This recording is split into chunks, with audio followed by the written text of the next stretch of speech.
Hi, welcome to my video where I will be recreating Olrox's earring from Castlevania Nocturne. Here is a preview of how it turns out in the end.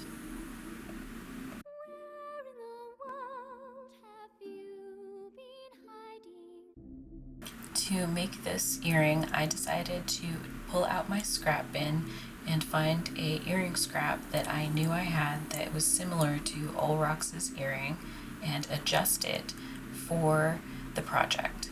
I didn't want to use any new silver because I already knew I had the scrap and I figured I may as well use it. And then I went into my gemstone bin and pulled out a couple different options. This first one is a dyed piece of tourmaline that I thought might be a good color, even though it's a little bit dark for his earring, and the right size. The next one I pulled out was a vintage piece of bakelite, I believe, or a faux bakelite that had a carving in the back of it. I think I decided not to use it for that reason. This next one is jadeite. I liked this one specifically because Aztec people were known to use jadeite in their jewelry, so I thought it was a good choice.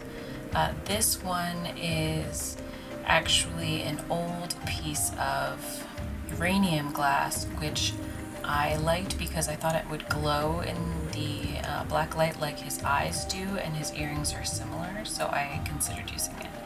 I compared them to the size of the earring to see if they would fit, and I ended up going with the jadeite because it was the right size for the hole I thought I was going to cut, which I was comparing here, and jadeite just seemed the most appropriate considering his background.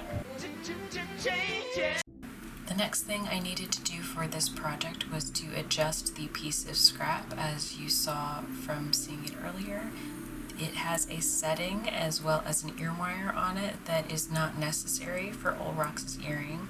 So I went ahead and turned on my oxygen tank. You can see me adjusting the pressure here.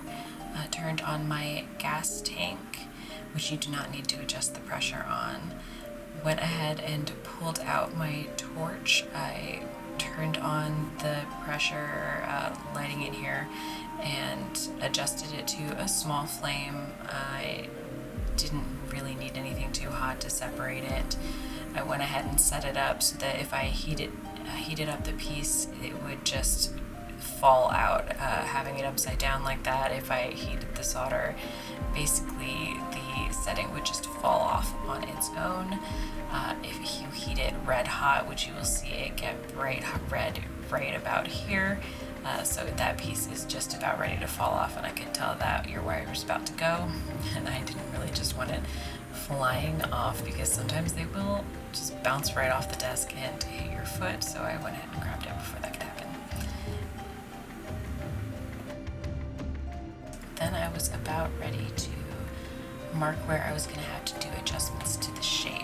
The shape of this scrap, even though it was pretty close to what his earring originally looks like in the anime, it's a little bit different, so I went ahead and marked it a little bit narrower, and I adjusted where the lines were on it because his is flat, but I left some of the lines because I thought it would be aesthetically pleasing once it was done, so I went ahead and adjusted where I wanted those to fall when I was marking it here.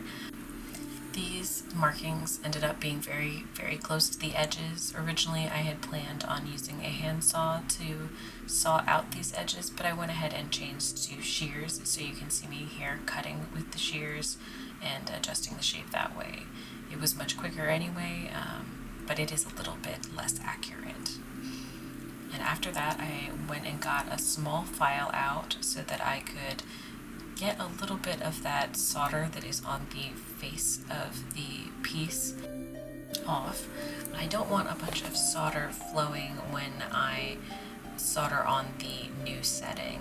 You can leave some solder because I am going to be putting solder there, but I don't know what type of solder it is. I don't know if that's easy, hard, medium. It's going to make it a little difficult for me to get it to solder correctly. I ended up using a larger, heavier file here to file down the edges just to make it a little bit quicker for me, and I'm measuring to make sure they're all about the same. I just quickly used my fingers to measure because I didn't think it mattered that much if they was super accurate, because they looked pretty much even to the eye. I took out my flex shaft here and started it up. It's got pedal sensitivity, so you can decide exactly how much pressure you need, and I took a grinder to some of that solder because it was coming off really slowly and I wanted to speed up a bit. So I'm using a really rough bit here to grind it off, and you can see it coming off pretty well around all of the edges here. It is marking up the face quite a bit though, so I am going to have to go in and clean that up quite a bit in a moment, which you can see me about to do here with another small file, cleaning up those pretty rough edges that I just did with that rough grinding bit. But after I clean up these rough edges, I take in another large file, and then I get to marking out exactly where I'm going to want that opening to be that you can see the gemstone through. I decided to open up the back, even though Olrox's does have it covered, so that light could come through it and hit it and make it bright green like his is in the anime, because I just didn't have a stone that looked quite like that. To cut out that hole, I needed to go ahead and drill a hole into the metal, so I pulled out a very small drill bit, drilled a hole, put in my saw, this is a hand saw, and sawed around in a square to get that opening before I went ahead and soldered the setting on. You could feasibly cut it out after soldering in the bezel, but that puts more things in your way for when you're doing this sawing later, and it's much easier to just saw it now before you go ahead and put that bezel on. And sawing a pretty even square is something that takes a little bit of practice, but we had a lot of that when we were in our first year of school. We did a lot of sawing practice over and over again. And I'm going to go ahead and clean that up with a little file right now, and then get on to adding in the bezel. Here I am just making sure that the gemstone fits exactly where I want it to with that opening. You can see how the light shines through and adds a little bit more brightness to that gemstone that you wouldn't be able to get if it was covered up like it is in the anime earring, which works great for the anime, but in real life it's nice to have a little bit of that light coming through. So I'm just going to grab some pliers so that I can create the bezel in this next step.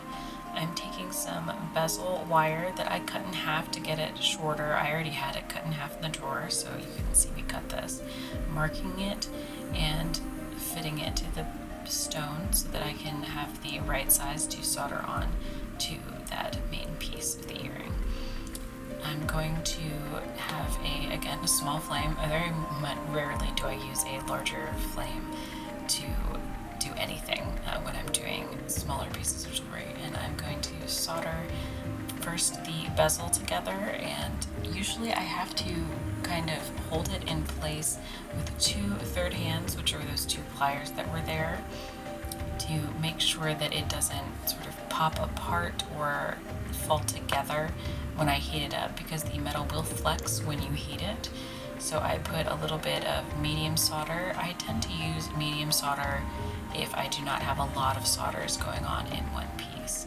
So there's not very much going on in this, so I went ahead and used medium solder on this to solder the bezel together.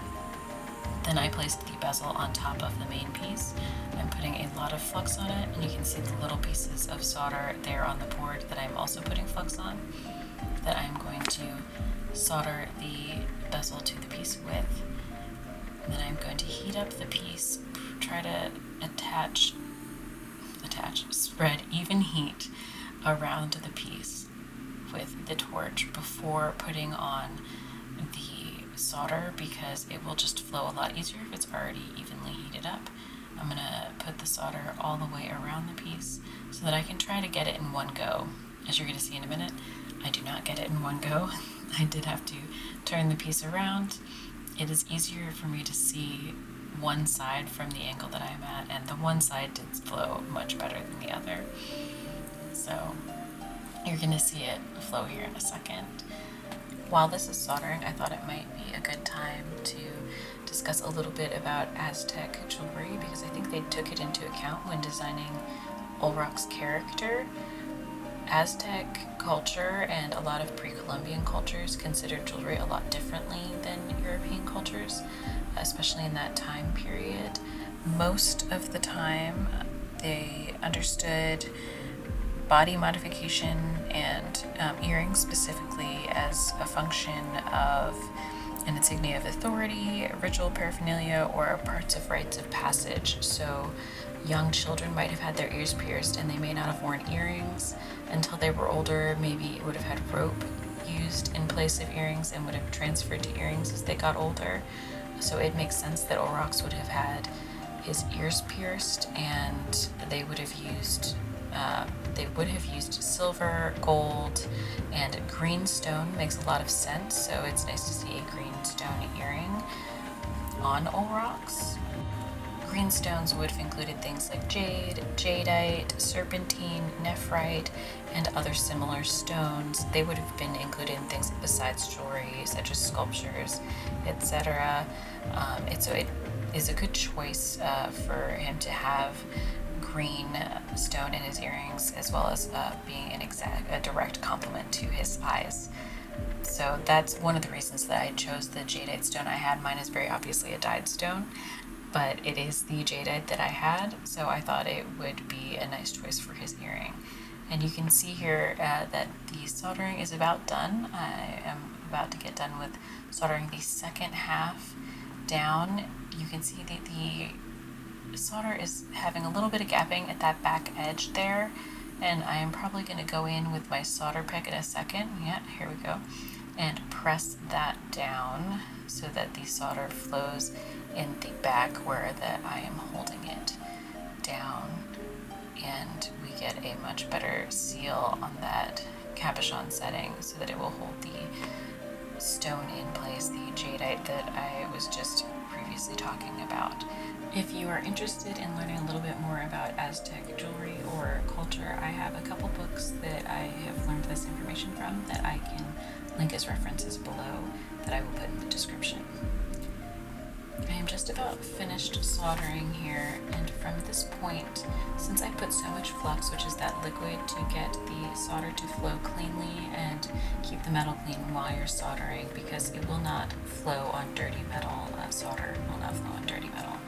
I am going to need to clean it by putting it in some pickle acid, which you see me doing right here, and then I will need to clean the pickle acid off by putting it in some water, which is what I'm about to do right here.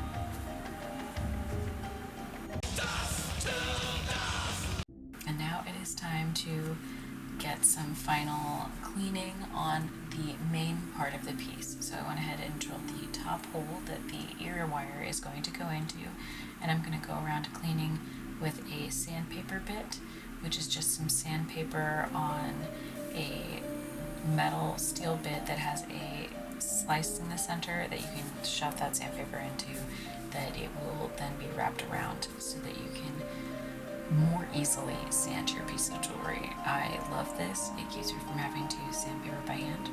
And then I'm going to take some polishing bits and get in there on those hard to reach areas near that setting, because it was very difficult to get in there because it is concave. And then I'm going to take some sandpaper foam sheets, which is just foam with some sandpaper on it, and go in and get a full better sanding on that front bit there. And then I'm going to have to go back in with another polishing bit because the sandpaper is a little bit too rough of a finish. And this is not going to be the final finish on the piece. This is just a basic finish that I'm going to do before I put everything together, put the setting of the stone on, and then throw everything in a magnetic tumbler towards the end.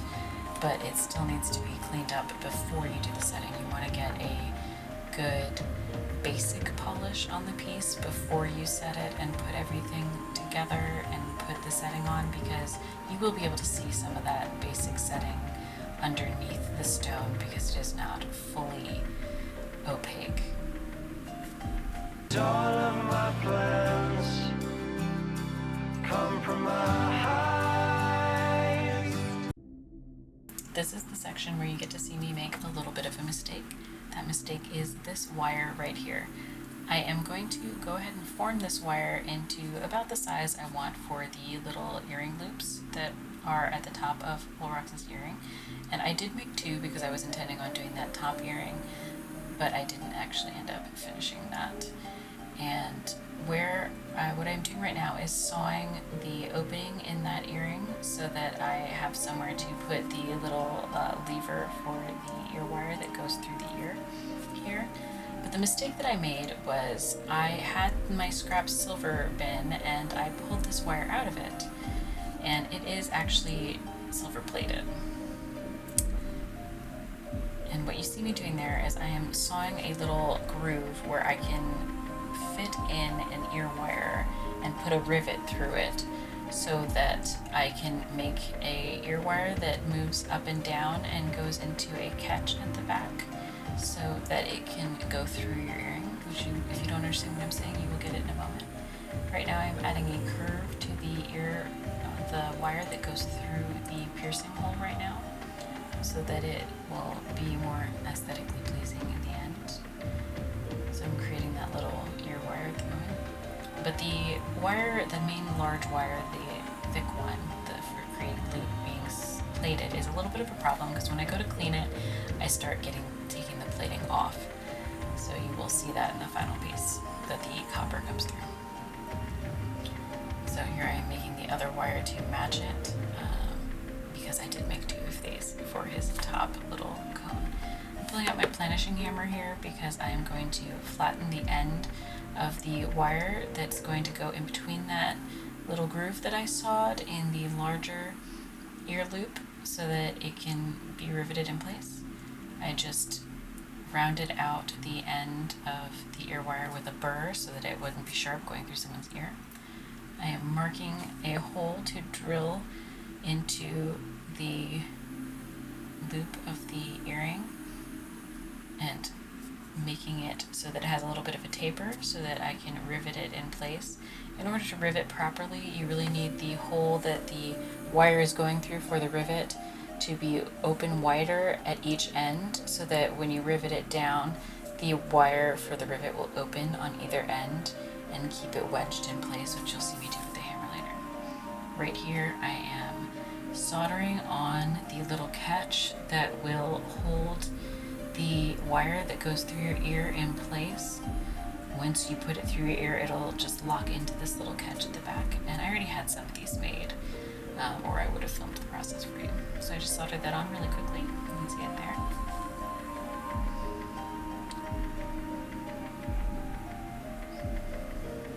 And then I am going to ball up the ends of these wires because they are going to be the rivet that I'm going to put through those little ear loops.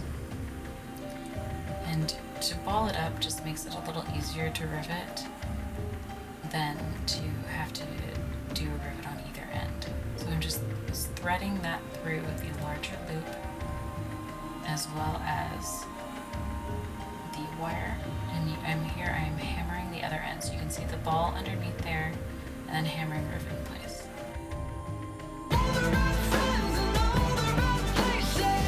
Now that the earring is done, I am just going to be setting this jadeite into the main portion of the earring. And to do that, I take a burnisher and I very slowly go around the edges of the bezel set and I push them all down sort of evenly to make sure it's in place. And here I am just checking to make sure I got it in place, and now I am putting the ear wire in. And you can see that it was pretty quick. I'm throwing it in the magnetic tumbler, and that will get a final polish on it before the end. Here is the final piece. Thank you for getting so far in the video. If you did get this far, let me know what you think of the earring and give me a like and subscribe if you enjoyed the video. And let me know if you're interested in anything in particular for future projects.